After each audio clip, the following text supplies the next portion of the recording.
Donc là, on est dans un lieu de stockage de plaquettes de bois déchiqueté. C'est donc au bourg de Pleyber-Christ pour l'instant, provisoirement, parce qu'il y a un autre hangar qui est prévu pour stocker des bâtiments plus tard. Donc là, on est sur du stockage qui permet de sécher les plaquettes de bois, de manière ensuite à livrer les différentes chaudières avec qui on a passé un contrat.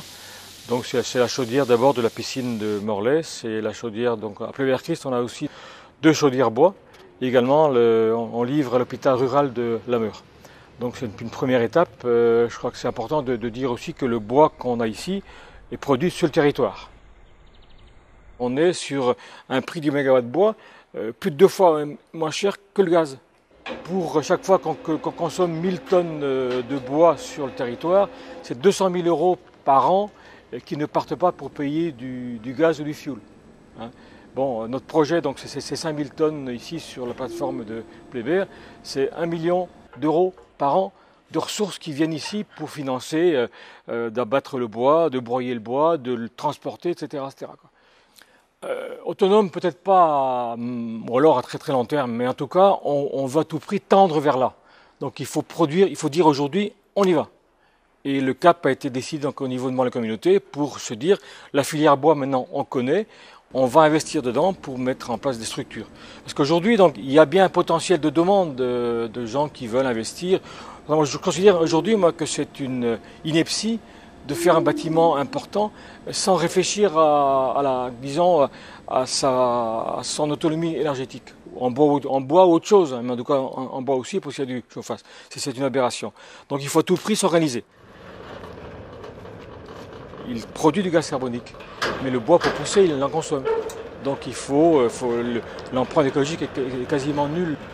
Et qui plus est, quand on ira entretenir nos forêts et nos bois, on aura derrière aussi plus de bois d'œuvre. Aujourd'hui, on n'en a quasiment pas parce que les bois ne sont pas entretenus ou mal entretenus.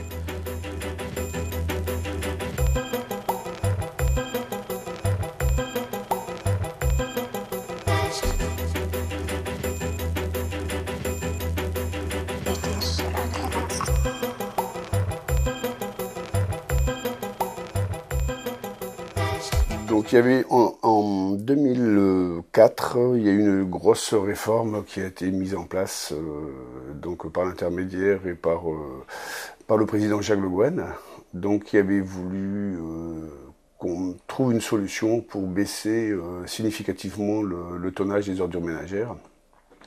Donc la solution qu'on avait adoptée, c'était donc de réduire les 2 tournées hebdomadaires que nous avions sur Cléder et sur Ploescat, afin de passer à une seule tournée.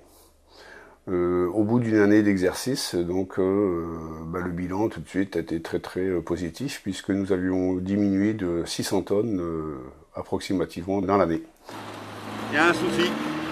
Donc dans ce cas-là, on met en évidence les produits qui sont recyclables, qui n'ont rien à faire dans ce conteneur, et refus de tri, un autocollant.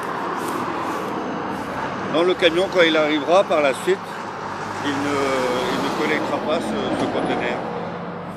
Et sur l'autocollant, il y a mon numéro et la personne qui a eu le refus de tri, en fait, me rappellera. Voilà. On a fait également des roll-up et puis dernièrement, on vient d'éditer une série de mémo-tri, donc destinés aux particuliers ainsi qu'aux touristes, les résidents secondaires.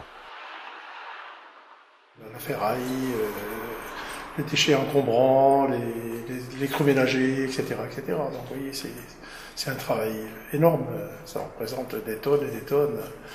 Et moi j'ai connu malheureusement les situations d'avant où il y avait des décharges sauvages un peu partout. Et donc vous voyez, ça nous a permis d'améliorer l'environnement quand même.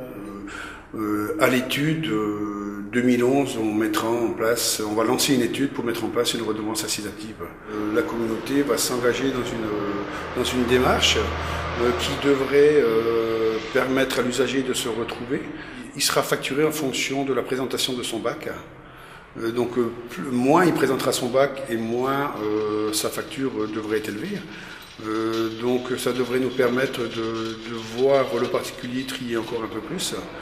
Et donc, je l'espère, sa facture diminue.